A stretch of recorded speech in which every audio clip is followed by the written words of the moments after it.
ایک مرتبہ کا ذکر ہے کہ ایک صحابی بیمار ہو گیا اور بیماری کی وجہ سے ان کی حالت بہت کمزور ہو گئی۔ حضور اکرم صلی اللہ علیہ وسلم ان صحابی کی بیمار پرسی کے لیے تشریف لے گئے۔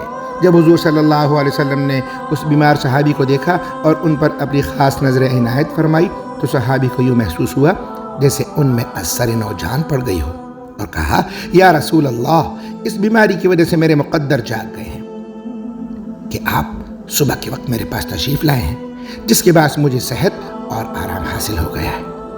حضور نبی صلی اللہ علیہ وسلم نے بیمار صحابی کی طرف دیکھ کر فرمایا کہ معلوم ہوتا ہے کہ تو نے کوئی دعا کی ہے جس کی وجہ سے تجھ پر بیماری کا حملہ ہوا ہے۔ یاد کرو کہ وہ دعا کیا ہے جو تم نے کی ہو۔ صحابی نے کہا مجھے یاد نہیں۔ آپ صلی اللہ علیہ وسلم میرے باطن پر توجہ فرمائیں، مجھ کو فوراً یاد آ جائے گا کہ میں نے کیا دعا کی تھی۔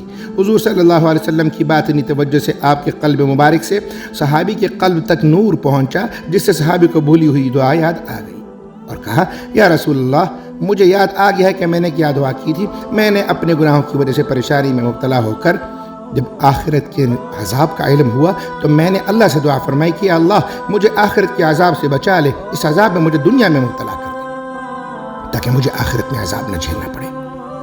چنانچہ مجھ میں اس قسم کی بیماری پیدا ہو گئی کہ میری جان تکلیف کی وجہ سے بھی آرام ہو گئی ہے۔ حضور اکرم صلی اللہ علیہ وسلم نے فرمایا خبردار، آئندہ ایسی دعا کبھی نہ کرنا۔ صحابی نے کہا یا رسول اللہ، میں اس بات سے توبہ کرتا ہوں اور آئندہ کبھی بھی عذاب بھگتنے کی دعا نہ کروں گا۔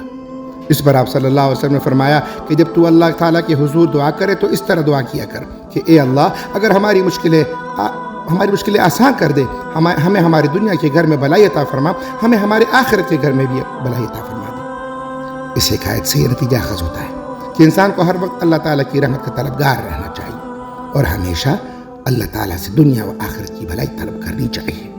دنیا میں ہی اپنے لیے عذاب کی تمنا نہیں کرنا چاہیے، بلکہ قرآن نے اس کا طریقہ بتایا ہے ربنا آتنا فی الدنیا حسنہ وفی الآخرۃ حسنہ وقنا عذاب النار۔ اقول قولی واستغفر اللہ لی ولکم ولسائر المسلمین۔